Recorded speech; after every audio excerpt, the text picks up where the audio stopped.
Bonjour à tous et bienvenue pour ce nouveau numéro de Indexpresso, l'émission consacrée au marketing digital en direct du studio du Passage.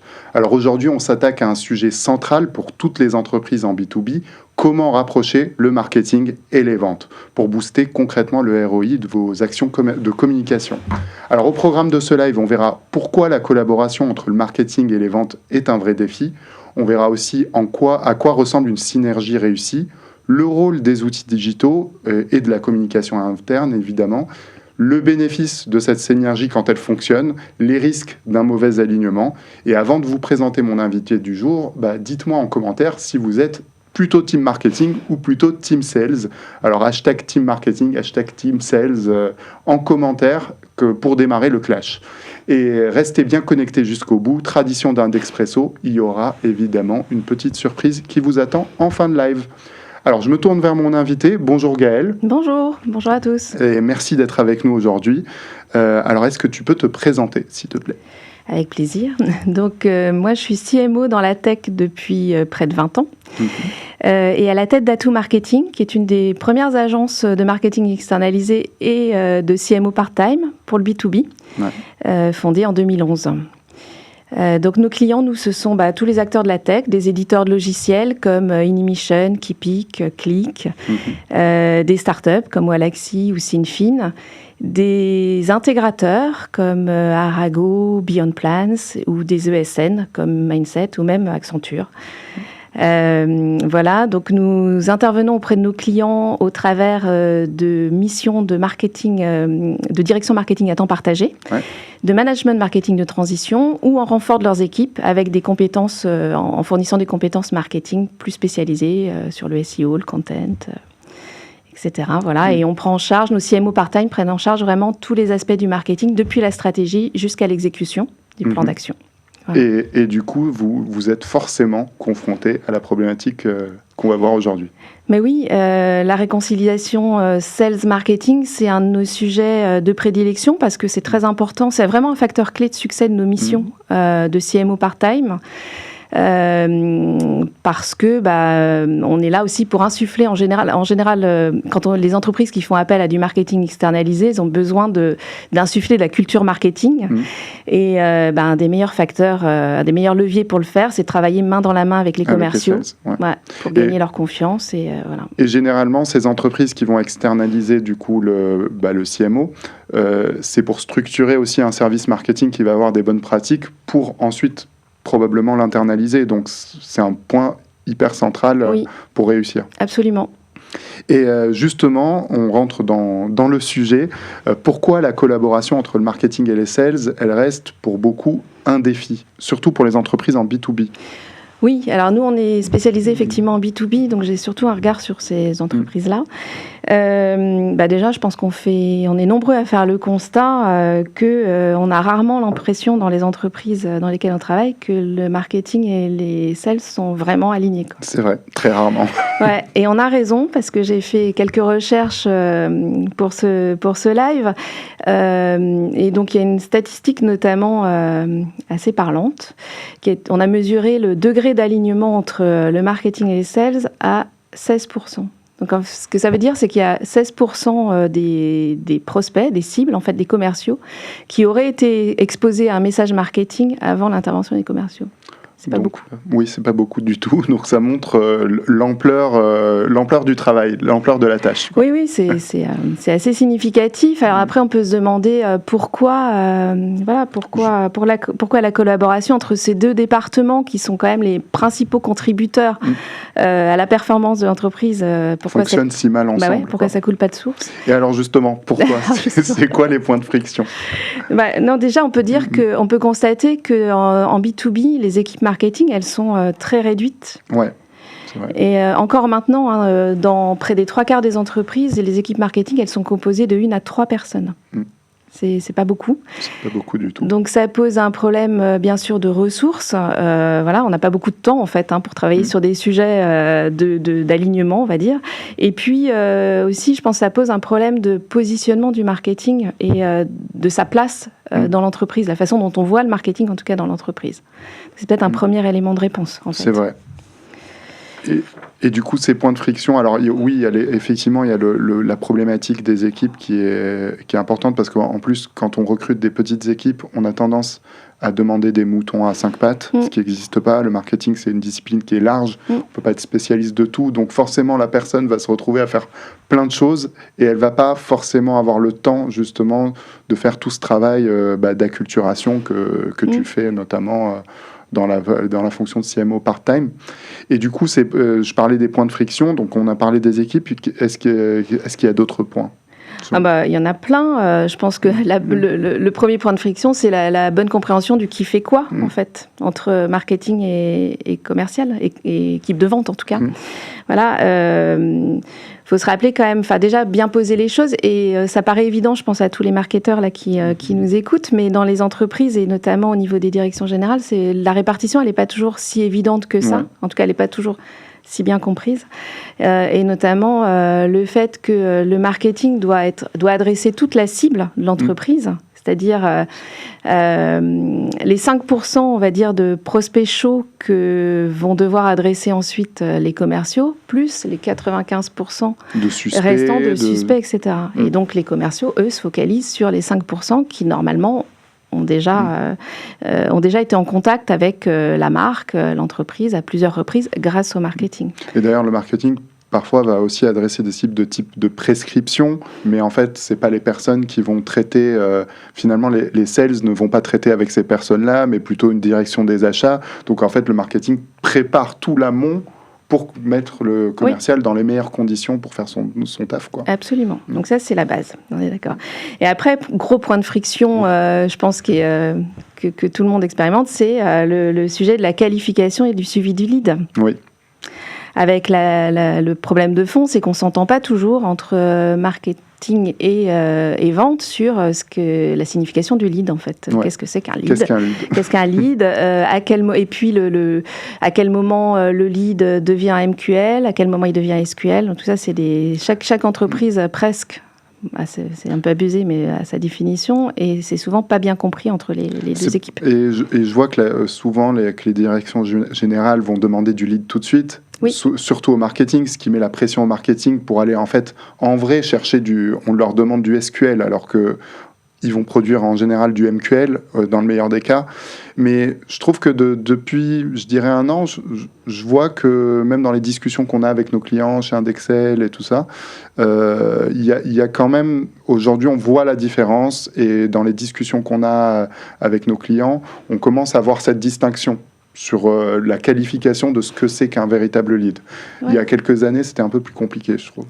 Bah oui, mais il faut que ça mature, tout ça. Ça prend du temps. Non, c'est une question de culture marketing, puis c'est une question aussi d'évolution du marché. Sans doute que le rôle du marketing est quand même de mieux en mieux compris, ouais. Et notamment sa contribution forte à travailler, comme tu le disais, en amont, travailler la marque, travailler la demand gen. Et normalement, c'est vraiment la lead gen et le travail de conversion, il est du côté des commerciaux. Donc oui, il y a un problème de temporalité en fait dans les actions de ces deux équipes. Ça, c'est un autre point de friction, effectivement, la temporalité entre le travail de chacun, que le sales arrive quelquefois après. Ouais. Le sales travaille sur un temps court de conversion, en dépit parfois de cycles de vente longs malgré tout, mais là où le marketing travaille sur un temps long, justement, de diffusion de la marque, de notoriété, de génération de la demande. En B2B, on dit que pour générer un lead qualifié, il faut minimum 6 à 8 points de contact, et encore, dans plein de business, c'est plus que ça. C'est encore plus que ça, ouais.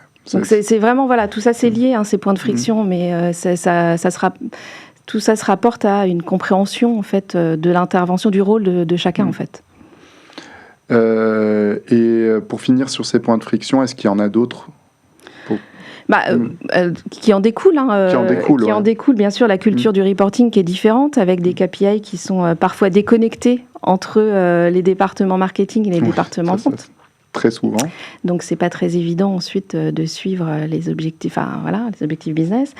Un manque de visibilité sur les actions respectives. Ou même un manque de connaissances sur la fonction elle-même, en fait. Tout à fait, un manque de visibilité et qui se traduit, pareil, j'ai un autre symptôme qui fait un peu mal. Il a été évalué que 65% du contenu produit par le marketing n'est jamais utilisé par les commerciaux. Ça fait d'une façon générale, bien sûr, un B2B. Ouais, effectivement, là, c'est le chiffre. Mais parce qu'ils le connaissent pas forcément, en fait. Ils savent pas qu'il existe. Ça ne leur a pas été présenté parfois. Parfois, ils vont pas le chercher là où ils devraient le chercher. Enfin, il y a plein de raisons, mais le fait est là. Donc voilà. Donc il y a aussi le marketing qui doit faire un effort de. Oui, c'est ce que j'allais dire. L'effort, il est plutôt à faire du côté du marketing, de se rapprocher des sales plutôt que l'inverse. Les sales, souvent, ils vont avoir aussi des salaires variables, donc ils sont sur quelque chose qui est, je vais aller signer le plus vite possible. Je suis incentivé là-dessus, et le marketing va paraître un peu éloigné, et même quelquefois, c'est géographique. C'est que les sales vont être sur le terrain, le marketing est très proche du siège, donc on se dit, ça vient de Paris ou des trucs comme ça. Oui, c'est vrai. Mais tu t'as dit un truc très important. De toute façon, cet alignement, ou en tout cas cette réconciliation, si on considère qu'il y a une réconciliation à faire entre le marketing et les ventes, elle doit être à l'initiative du marketing. Exactement. En tout cas, c'est ce qu'on observe.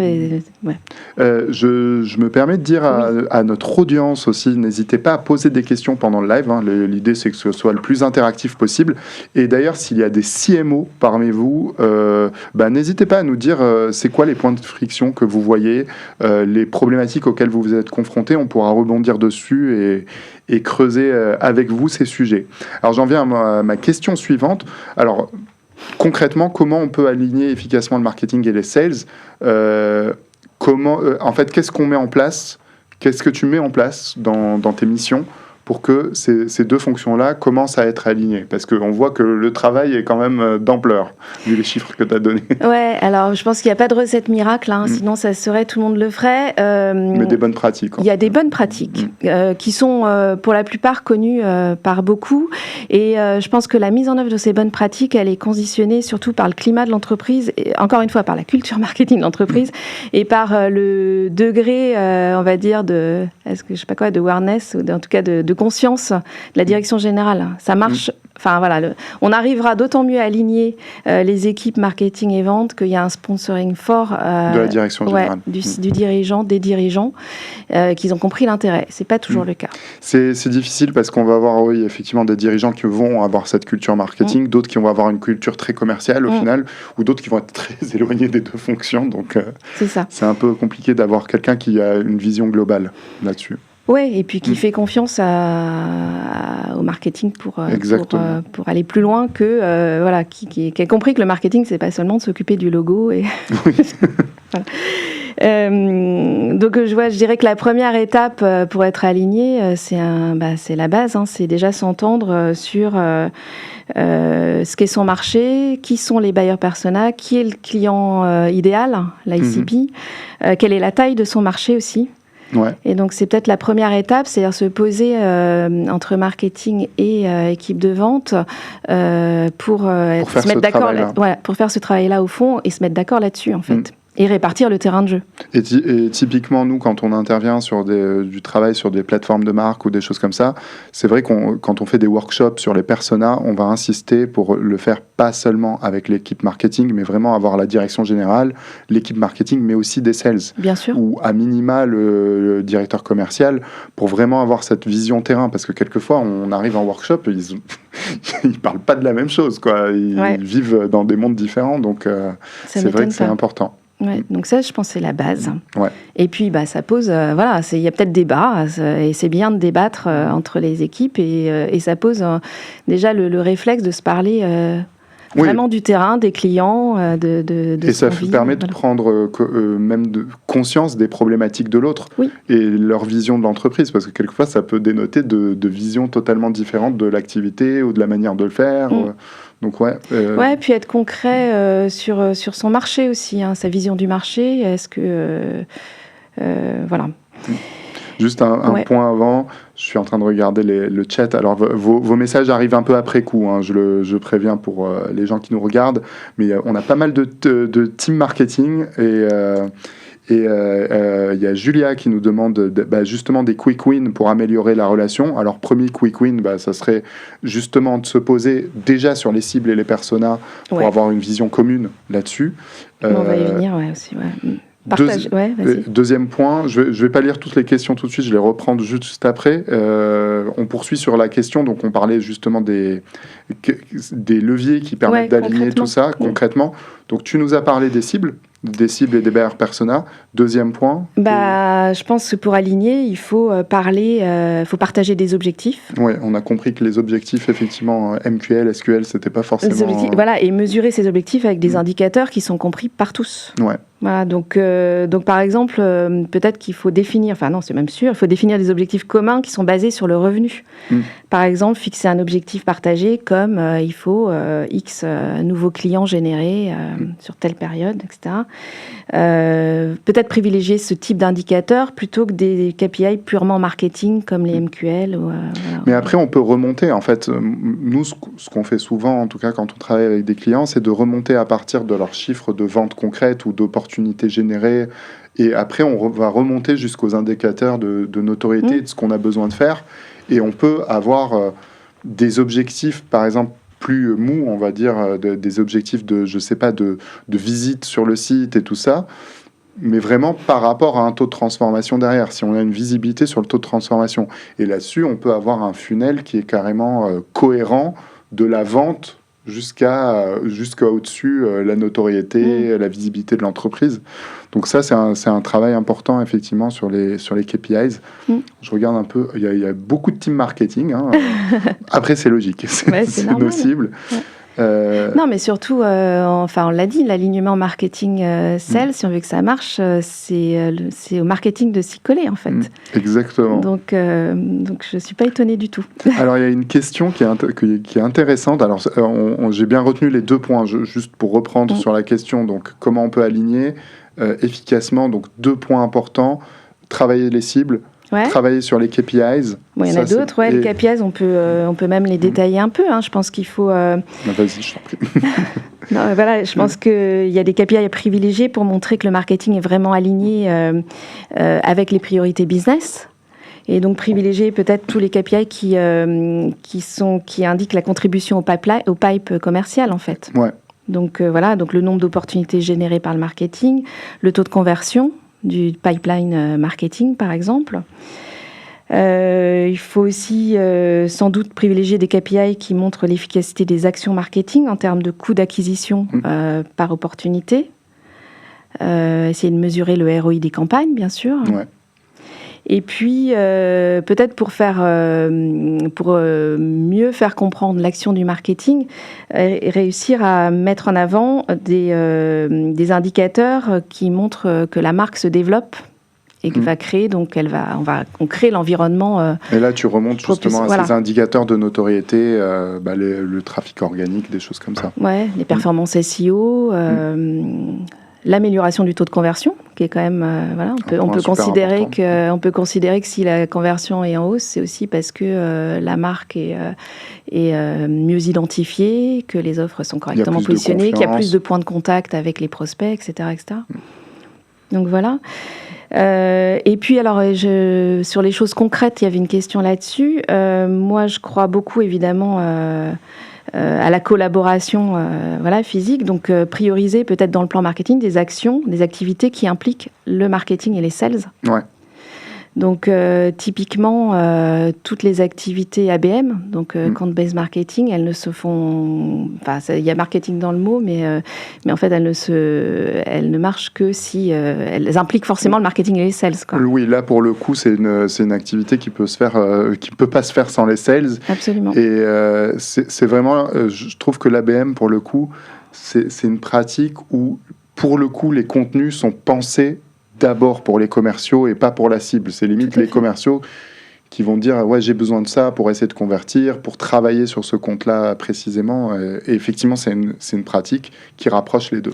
Ah bah oui, les activités ABM, enfin l'approche ABM, c'est par essence l'approche d'alignement du marketing et des sales.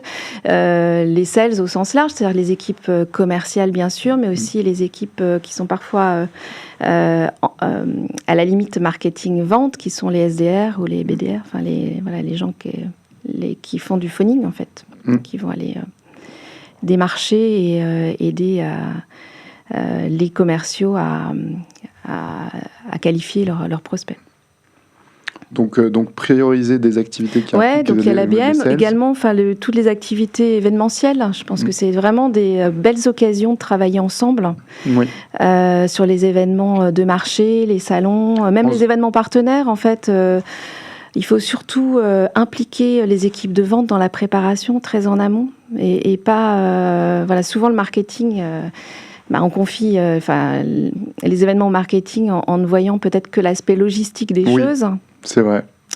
Or, un événement n'est réussi que si les commerciaux sont impliqués pour être sûr qu'on va avoir une présence avec les bons messages le jour J, si on arrive à préparer en amont avec des clients des prises de parole intéressantes, si on prépare les rendez-vous sur place avec des prospects, des clients, etc. Avoir des KPIs sur les salons, parce que ça aussi, c'est souvent, je trouve moi que les interventions sur les salons, elles sont beaucoup préparé à la dernière minute un peu, et on privilégie plus la logistique que finalement le travail de qualification sur place, et on peut se donner des objectifs de qualification de contact, de choses comme ça entre sales et marketing. Et c'est vrai qu'aujourd'hui, moi ce que je vois en tout cas de mon côté, c'est que souvent c'est un travail du marketing de son côté, les sales sont peu impliqués. J'ai déjà vu des salons où il n'y avait pas les sales. Donc quel dommage. Quel dommage. Surtout quel dommage, et puis quelle perte de temps et d'argent, parce que ça coûte cher en fait. Les salons, les tickets d'entrée sont de plus en plus chers d'ailleurs. Les salons éditeurs, tous, enfin voilà. Donc c'est vraiment très très dommage. Et en plus, je pense que il faut se bousculer un peu, parce qu'effectivement, quand on va chercher très en amont de ce type d'événements, les commerciaux, etc., ils sont pas forcément partants. Ils ont autre chose à faire. Mais à l'inverse, si on le fait pas, après l'événement, s'il s'est pas passé grand-chose, ils sont pas contents. Ils vont dire que c'était. Et on coupe le budget. Voilà, exactement. Et à l'inverse, si ça s'est bien passé, c'est-à-dire s'ils ont rencontré des prospects sur place, s'il y avait des rendez-vous organisés, ils vont être très contents, ils vont le dire. Ouais.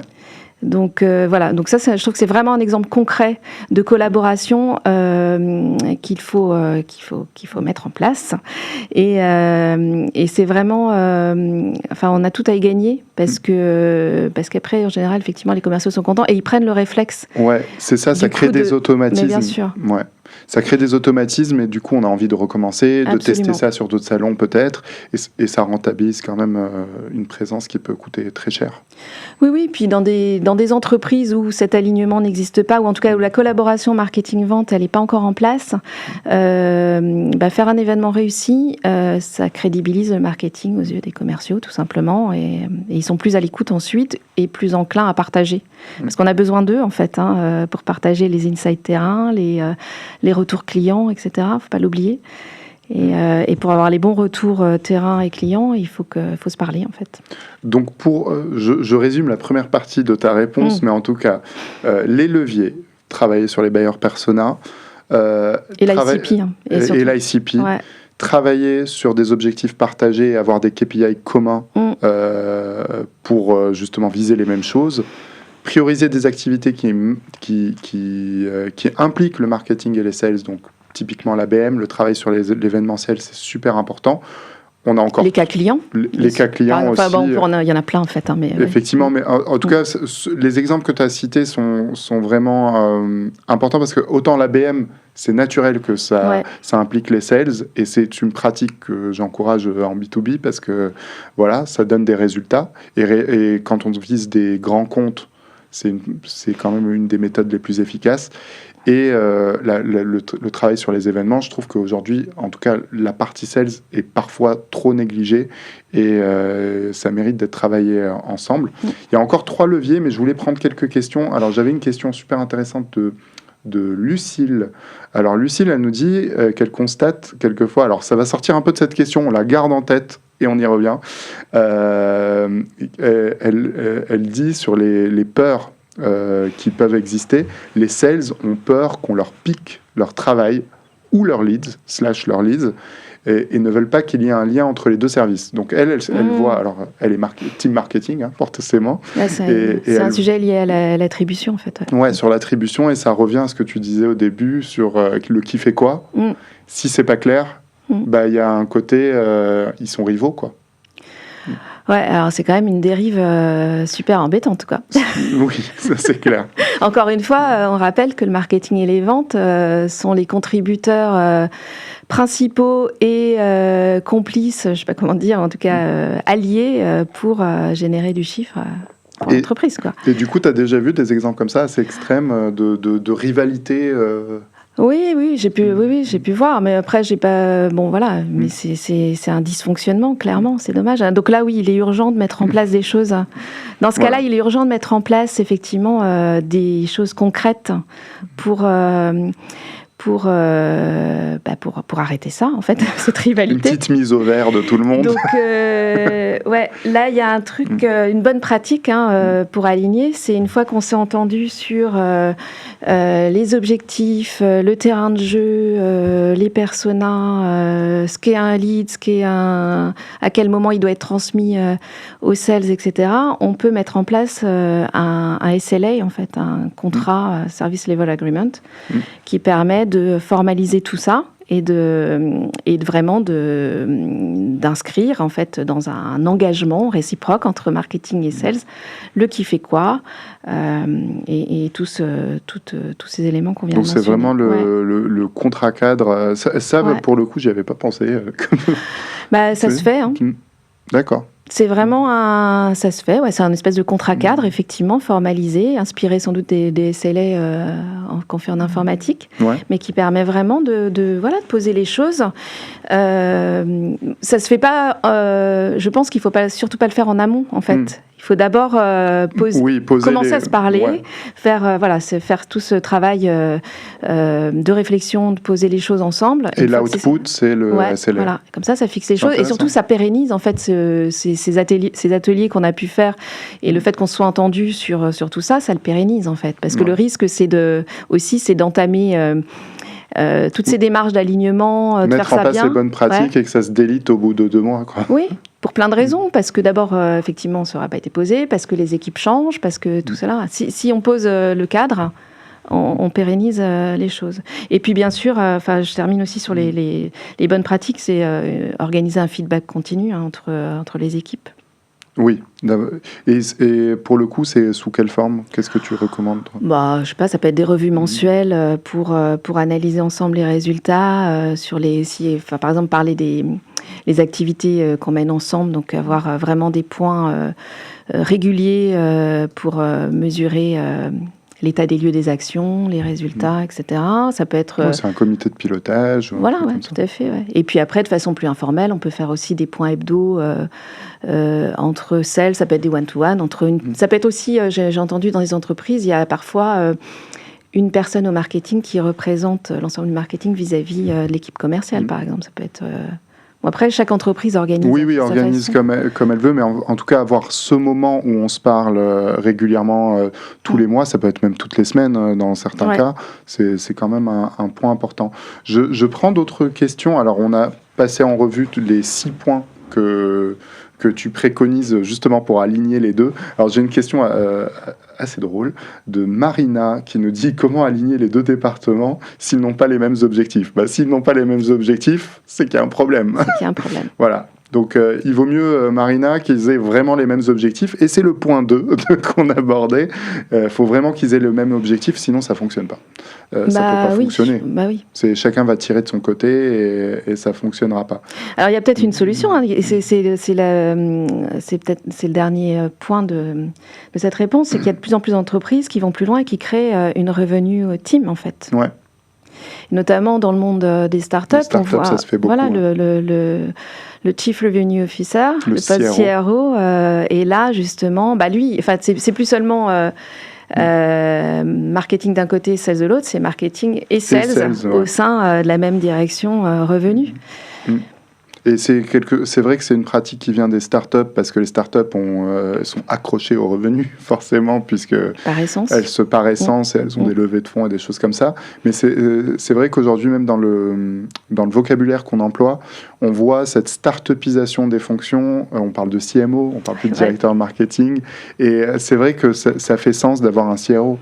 En tout cas, si on veut aligner les ventes et le marketing, c'est la solution, j'allais dire la solution ultime. Non, sûrement pas, mais en tout cas, voilà, là, ça fait vraiment complètement sens. Parce qu'il y a eu à une époque où on pouvait voir des directions marketing et commerciales, mais aujourd'hui, je trouve que c'est moins le cas. En fait, la vérité, c'est que souvent, c'était le marketing qui était sous... En fait, on avait un directeur commercial. Et le marketing était en dessous. Qui pilotait le commercial et le marketing. Ça, c'est un peu moyen quand même, parce que le directeur commercial, il donne sa vision commerciale au marketing, et voilà. Donc, Et souvent, le marketing était le parent pauvre dans l'histoire, avec des équipes réduites et tout ça. Forcément. Et puis, on en revient à ce qu'on disait tout à l'heure, avec une compréhension biaisée du rôle du marketing. Je regarde les questions qu'on nous pose, il y a pas mal de questions. Alors, ça va un peu vite, quelquefois, c'est en retard. C'est LinkedIn. Il y a quelqu'un qui a mis une question qui a disparu. Je vais recharger ma page pour voir. Hop.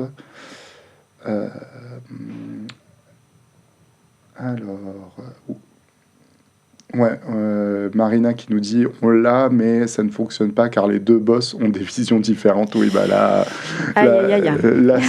ça peut être très très difficile. Effectivement, ça peut arriver. Mais là, il faut que les boss ils se parlent.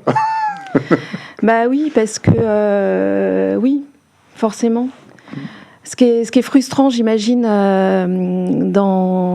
pour Marina, j'imagine, j'espère pas trop, mais en tout cas pour des équipes qui sont confrontées à ce type de contexte, c'est que même si les équipes, en fait, marketing et vente, ont conscience de ce qu'il faudrait faire, d'aligner, et ont envie de mettre en place des choses, et le font peut-être d'ailleurs, si effectivement la direction générale ou les boss sont pas en phase avec ça et n'y croient pas, ils risquent de décourager les initiatives en refocusant chacun sur ses priorités et en réinstallant l'espèce de cloison entre les deux. Donc c'est dommage, mais je sais pas trop comment faire encore une fois, s'il n'y a pas de sponsoring fort des dirigeants, c'est sûr que c'est les dirigeants qui vont impulser le fait que ça va fonctionner ensemble, et c'est hyper important. Mais c'est peut-être pour ça que l'histoire du SLA, alors je sais pas si on appelle ça comme ça, mais ça peut être une autre forme. S'il y a une fenêtre à un moment dans une entreprise pour installer ça et qu'on peut le formaliser, ça vaut le coup de le faire, parce que c'est un moyen de pérenniser quand même les choses. Alors justement, il y avait une question de Yves là-dessus, et ça revient sur le SLA, je pense. Il dit mettre en place une matrice des rôles et des responsabilités, comme lors d'un projet avec un client, c'est le principe du SLA. Et au final, c'est ça. C'est vraiment mettre en place quelque chose sur le papier, mais il faut le faire après tout le travail de rapprochement. Bien sûr. Donc voilà, pour répondre à Yves, le SLA est une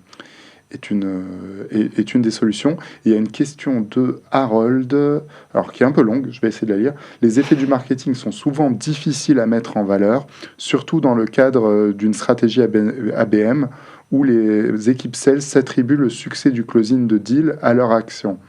Quelle métrique utiliser pour souligner l'impact d'une stratégie de nurturing ?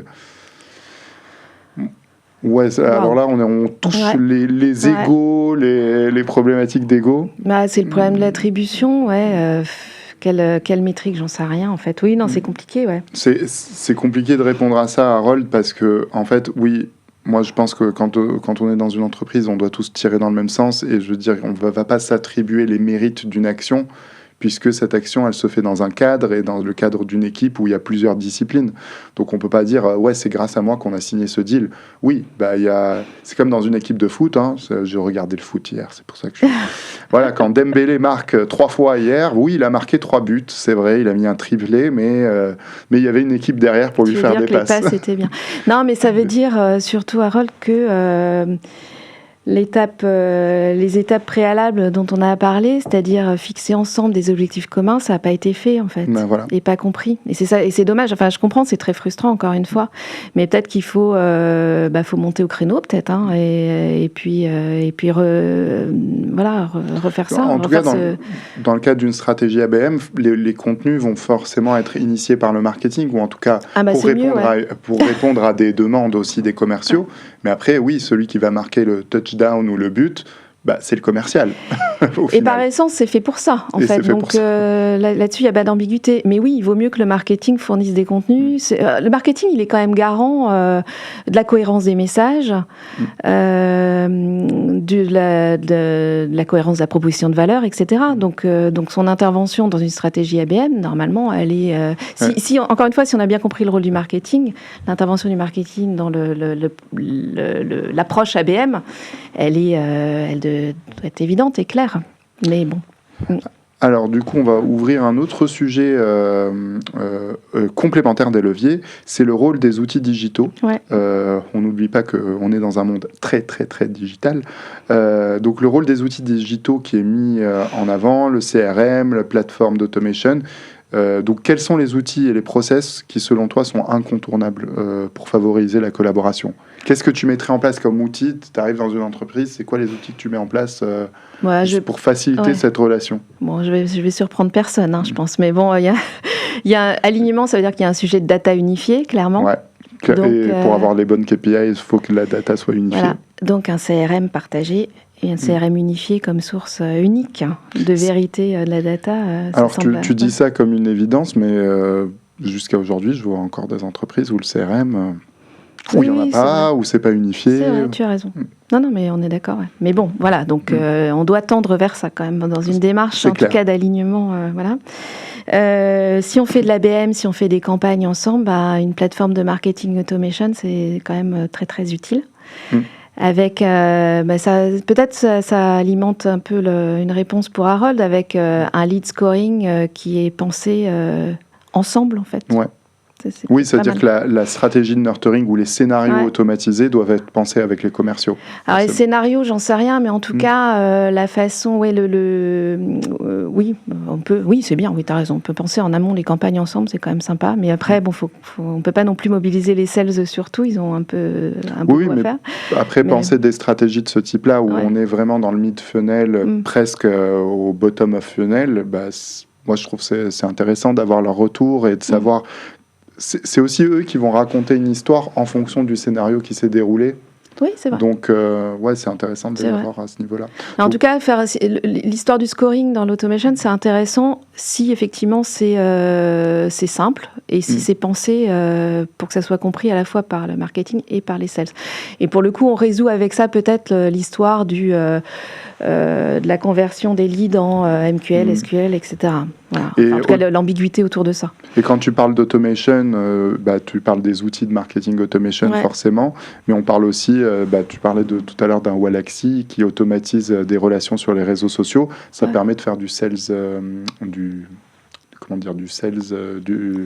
social selling. J'ai cherché le mot. Oui, ça permet de faire du social selling et quelque part, le social selling, c'est beaucoup les commerciaux qui le font sur LinkedIn. Ça devrait. Ouais. Ils ne le font pas tous. Ils ne le font pas tous. Mais oui, en tout cas, c'est un levier, c'est sûr. Peut-être pas pour toutes les activités, mais en B2B, social selling, c'est un levier. Ouais. Tu trouves aujourd'hui que les équipes commerciales, elles ne sont pas assez, justement, sur les réseaux ? Ça dépend des boîtes, mais il y a des boîtes où elles n'y sont pas beaucoup, non ? Ouais. En tout cas, elles n'ont pas les bonnes pratiques, elles ne savent pas faire, elles n'y consacrent pas le temps nécessaire. Elles sont, voilà. Donc là où il y a aussi encore, on n'en a pas parlé encore, mais c'est vrai que sur tous ces leviers-là, c'est aussi un bon levier pour travailler ensemble, parce que le marketing a beaucoup à apporter aux sales sur ces pratiques-là. En termes de coaching, formation, fourniture effectivement de solutions, contenu, voilà. Donc CRM, pour résumer CRM, marketing automation. Qui doivent bien sûr être connectés. Ouais, pour que ce soit le plus fluide possible, effectivement. Donc choisissez une plateforme qui se connecte avec votre CRM. Choisissez des plateformes simples. Voilà. En tout cas, oui, dont l'utilisation est pertinente en rapport avec la taille de votre entreprise, la taille de vos équipes, la cible. Ouais, voilà. Pas prendre, ça sert à rien. Et puis les budgets aussi, ça sert à rien de prendre un outil surdimensionné. Oui, on va pas prendre un bazooka pour faire des trucs. Ok, donc marketing automation, CRM connecté. Et quels sont les autres outils que tu recommanderais? Faire des reporting communs, des dashboards de reporting communs, et puis tous les outils collaboratifs qui permettent de travailler ensemble. Donc au quotidien, selon la culture d'entreprise, il y a des Notion. Ça peut être la suite Microsoft, ça peut être Google Drive. Des Slack, et tout ce qu'on veut. Ouais. Alors, avant de passer à ma question suivante, j'ai une intervention de Harold qui dit je pose la question moins pour une question d'ego. Alors, il revient à la question qu'il posait tout à l'heure sur le fait que le sales s'attribue dans une stratégie d'ABM. Les sales s'attribuent les mérites, succès, le succès. Je pose la question moins pour une question d'ego, mais pour une question d'allocation de budget. C'est vrai que c'est intéressant. Quand ils sont limités, c'est compliqué pour une team marketing d'aller pousser le retour sur investissement sur des actions, alors que cela est plus simple pour les sales qui récupèrent plus de budget. Oui, parce que s'ils s'attribuent le fait d'avoir transformé, l'allocation de budget, on va dire oui, eux, ils bossent mieux, donc on va leur donner plus de budget, peut-être moins au marketing. Et ça, c'est, tu parlais à un moment d'une vision de la direction générale. C'est là où la vision de la direction générale, elle doit être lucide aussi. Oui, alors je sais pas trop comment. Bon, il faudrait plus d'éléments de contexte, mais j'imagine qu'Harold a dû essayer au moins de présenter l'activité globale, l'approche globale ABM plus haut. Voilà, si ça n'a pas été fait, il faudrait le faire, sans doute, et les contributions de chacun à ça. Si les sales, ils tirent la couverture à eux, c'est pas cool, c'est pas très sympa. Mais en même temps, au fond d'eux, si ça a marché, la signature grâce à l'ABM, ils doivent bien savoir que le marketing a fourni des choses utiles. Donc, peut-être qu'il y a il y a peut-être une conversation, un dialogue à rétablir a posteriori pour refaire un bilan de l'approche parce que s'ils n'ont pas de parce que si le budget n'est pas attribué l'année suivante, c'est peut-être moins d'outils pour aller démarcher. Donc c'est un peu contre-productif aussi de la part des sales donc c'est compliqué sans connaître le contexte d'aller plus loin. Et une question de Marina et de Harold, c'est la même question. Est-ce que toi, tu recommandes des plateformes CRM ou automation de ce que tu vois? C'est quoi les outils que tu peux recommander? Moi, j'ai quelques idées là-dessus. J'imagine. Il y a un grand gagnant, souvent, c'est HubSpot. Oui, c'est le gros... ça marche bien. Il y en a, il est beaucoup. Après, il y a des outils moins chers, plus simples. Je sais qu'en automation, il y a ActiveCampaign qui est pas mal utilisé. Il y a nos copains de Webmécanique aussi. Webmécanique, bien sûr, qui est français. Qui est français, voilà. Made in France, on privilégie le Made in France. En CRM, pareil, il y a celle-ci qui est un CRM français. Il y a du Pipedrive, il y a beaucoup d'outils en fait. Donc, alors moi, en plus, je n'ai d'accord avec aucun éditeur, donc nous non plus. Donc je ne mettrai personne en avant. Et les choix, par contre, il faut faire des choix... raisonner, argumenter en fonction de son contexte. Il faut quand même faire un petit... Oui, il faut benchmarker en fonction des fonctionnalités et essayer d'avoir des choses qui ne sont pas trop chères au début parce que ça peut grimper très vite. Oui, c'est important. En tout cas, ça dépend des tailles des entreprises, mais en tout cas, c'est important de faire le choix en fonction vraiment de son fonctionnement en interne, de la taille de son équipe, des compétences, etc. Pour compléter aussi ce que tu disais par rapport aux plateformes, moi, ce que j'ai remarqué, alors j'ai eu cet exemple-là, c'était une entreprise où ils ont énormément digitalisé, donc ils ont mis énormément d'outils. Et en fait, le marketing et surtout les sales se retrouvaient avec beaucoup trop d'outils. Alors, c'est plutôt bien parce qu'il y a plein de fonctionnalités et tout. Mais en fait, au final, ils ne tiraient pas parti de toutes les fonctionnalités. Donc, votre écosystème digital, il faut le rationaliser au bout d'un moment et se dire, si je dois me connecter à 3 outils en même temps le matin... peut-être que je ne vais pas m'y connecter, ça va être... Ouais, je suis complètement d'accord avec ça, mais je pense que vous tous, vous devez être d'accord avec ça aussi. Plus on a d'outils, finalement, moins on passe de temps, en tout cas sur certains. Donc ouais, je suis complètement d'accord avec ça. Faire attention à privilégier les outils qui vont vraiment avoir de la valeur, nous apporter en tout cas de la valeur dans notre quotidien. Faut les choisir avec une approche héroïste, quoi. Qu'est-ce que ça m'apporte? Alors, autre question. Alors, on a parlé des outils. On va parler aussi de la communication interne. On l'a un peu abordé. C'est quoi les conseils pratiques que tu donnes pour fluidifier les échanges? On a parlé de ce fameux copil mensuel. Est-ce qu'il y a d'autres conseils que tu peux donner là-dessus? Ouais, alors c'est plutôt des observations de ce qui se passe dans les entreprises. Je pense qu'il y a plein de boîtes qui mettent en place plein de choses. La base, peut-être créer des rituels communs. On a commencé à aborder le sujet tout à l'heure. Donc, des réunions hebdomadaires sales marketing pour partager, par exemple, les insights clients, les retours sur les campagnes, etc. Donc, les rituels, vraiment, en tout cas, mais on l'a déjà abordé. C'est assez évident. Important. Pensez peut-être à faire du sujet alignement marketing sales, un sujet pour les kick-offs commerciaux. Ouais, c'est vrai. Je pense que le marketing est souvent invité dans les kick-offs commerciaux, mais peut-être pas tout le temps. En tout cas, s'il est invité, il n'a pas forcément toujours l'espace, temps, voilà. Mais donc, si on a un espace-temps sur un kick-off commercial, ça vaut le coup d'aborder clairement le sujet, quoi. C'est même en termes de posture, ça veut dire que c'est pas un invité. C'est une partie commune du kick-off, quoi. Bon, je pense que c'est le cas dans la plupart des boîtes, mais c'est pas toujours. C'est pas toujours. Voilà. La transparence entre les équipes pour utiliser des tableaux de bord qui sont partagés, vraiment, pour suivre on a parlé déjà pas mal de KPI, mais vraiment fixer ces KPI en commun et les suivre de façon transparente et en temps réel, quoi.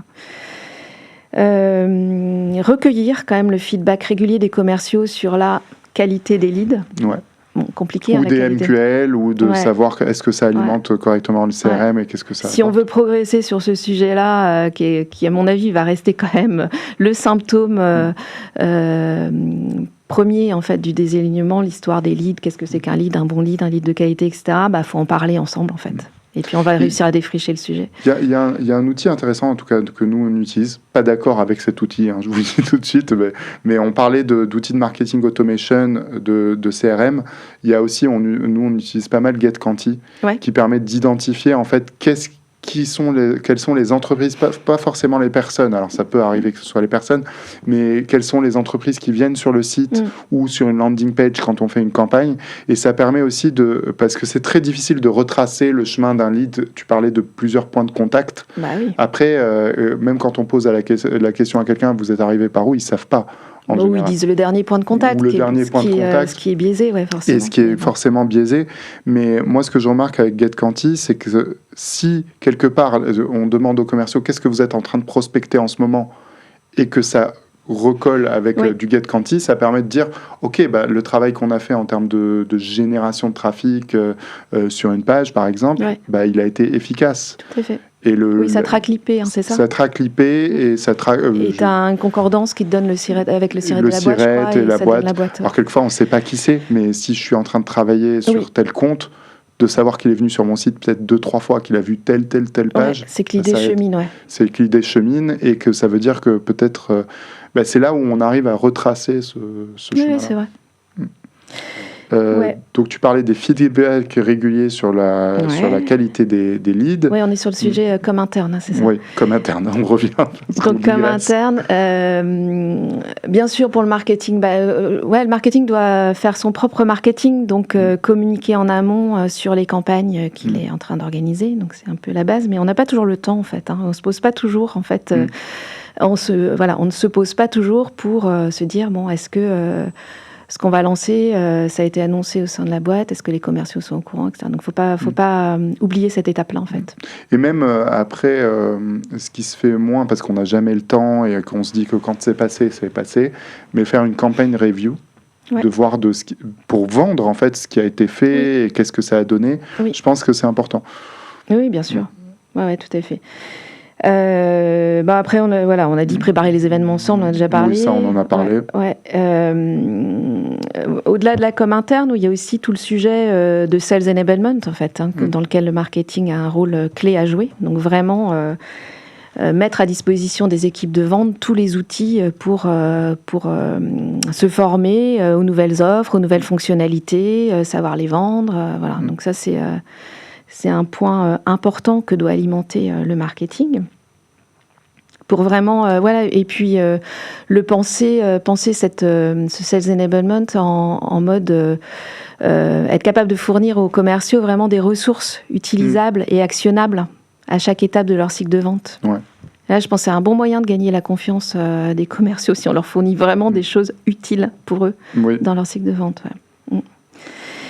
Donc le sales enablement, après il y avait d'autres points qu'on a parcourus. Est-ce qu'il y avait d'autres choses Non, mais après on peut aussi dans cette démarche-là, on peut imaginer des formations croisées entre guillemets. Donc par exemple le marketing, ce serait bien qu'ils participent aux rendez-vous commerciaux. Je sais que toi nous, on insiste là-dessus. Bah oui, sur le fait que ce serait bien que les marketeurs, parce qu'en B2B, ça se fait pas forcément, ils démarrent par une activité peut-être de sales, ou au moins aller accompagner les sales sur le terrain. C'est pas toujours possible, hein, mais si on peut, il faut pousser pour ça. Aller voir ce qui se passe vraiment dans la relation avec le prospect et le client, quelles sont les objections, quels sont les leviers d'achat, pourquoi le client aime le produit, pourquoi il l'aime pas, enfin tout ça. Normalement, c'est des feedbacks qu'on doit avoir des commerciaux, mais si on les a pas bien ou si on veut les entendre vraiment du terrain, faut y aller, quoi. C'est encore plus de valeur en fait. C'est le truc des lessiviers, quoi. Les Henkel, Reckitt Benckiser, d'envoyer en fait ils forment le marketing sur le terrain, c'est-à-dire qu'avant d'accéder à une fonction marketing, je vais passer 1 an. C'est l'école de vente. C'est l'école de vente, apprendre à vendre avant d'aller au marketing, et je trouve que c'est pas mal d'aller dans directement. l'esprit, c'est bien. C'est mieux de comprendre comment tu vends ton produit pour en parler correctement. Qu'est-ce qui bloque Bien sûr. Et puis à l'inverse, si on fait des formations croisées, il y a ça. Puis les commerciaux, on l'a déjà dit, ils peuvent être impliqués dans la création de contenu, par exemple, évidemment. Ou, voilà. Alors, on approche de la fin de notre live. Petite question qu'on va passer rapidement. Pour toi, quels sont les bénéfices mesurables quand cette synergie fonctionne ? Sans surprise, si ça marche bien et depuis un petit moment, on doit avoir les bénéfices sur les résultats, sur les ventes, quoi. Enfin, sur les résultats de l'entreprise en tout cas. C'est un cercle vertueux qui se met en place en fait, et puis avec une confiance qui s'installe durablement entre le marketing et les ventes. Normalement, si tout va bien, ça devrait augmenter on devrait voir une croissance des ventes. On devrait peut-être voir une amélioration dans la rétention client. On devrait voir peut-être une réduction du cycle de vente. Oui, ça c'est... peut-être une amélioration du taux de conversion, logiquement. Normalement, on enclenche vraiment... une vraie dynamique commerciale dans l'entreprise. Ouais, puis bien sûr, un retour sur investissement des campagnes marketing alors, avec un impact qui se déclenche. Avec un impact plus direct sur les ventes, ouais. Ok. Alors, on va arriver vers la conclusion parce que je vois qu'on est depuis 1 heure sur le live. J'espère qu'on vous a apporté beaucoup d'informations parce que moi, je trouve que la discussion était super intéressante. Si tu devais donner une seule recommandation pour que le marketing et les sales travaillent ensemble dès demain, ça serait quoi ? Un point. Ça va je suis sûre que je vais en dire plus, mais vous l'avez compris, la base c'est se parler, hein, on est d'accord, souvent, donc avec des points de rendez-vous structurés, puis peut-être un peu de l'informel, donc mais ça se fait pas mal dans les boîtes, mais il faut pas hésiter à copiner en dehors des points formels. Et puis une autre cause, c'est marketer le marketing, c'est pareil, je l'ai dit tout à l'heure. On l'a dit un peu, effectivement, marketer. Parce que voilà, c'est le marketing qui est moteur de ça. Et puis plus structurant, c'est pareil, on l'a abordé, peut-être créer un revenu office. Mais ça c'est pas forcément on s'adresse à un public de marketeurs et là c'est pas forcément à votre main, mais réunir le marketing et les ventes dans une fonction revenu, c'est sans doute une bonne voie, en tout cas pour que ça marche. C'est une bonne voie pour que ça fonctionne. Ouais. Alors, je vous ai parlé d'une surprise en début de live. Alors, en gros, la surprise, c'est quoi ? C'est que si vous vous posez des questions sur l'efficacité de vos campagnes d'acquisition B2B, on vous propose un audit d'1 heure avec Alexandra, qui est directrice de clientèle chez nous, et moi-même, pour, en fait, comprendre vos pain points, vous donner un maximum de conseils sur ce qui fonctionne et peut-être construire ensemble un petit plan d'action pour réactiver vos leads. Donc, pour vous inscrire, alors je vous explique comment vous inscrire. C'est très simple. Vous m'ajoutez sur LinkedIn. Alors, je vous donne mon profil dans les commentaires. Je vais le poster tout de suite. Hop. je vous poste mon profil. Et en gros, ce que vous faites, c'est que vous m'envoyez un message, vous m'ajoutez sur LinkedIn et vous m'envoyez un message audit, tout simplement. Vous mettez dans le message audit et moi je vous accepte et on commence à discuter à partir de là. Donc c'est la surprise. On vous offre 1 heure de notre temps, c'est quand même généreux.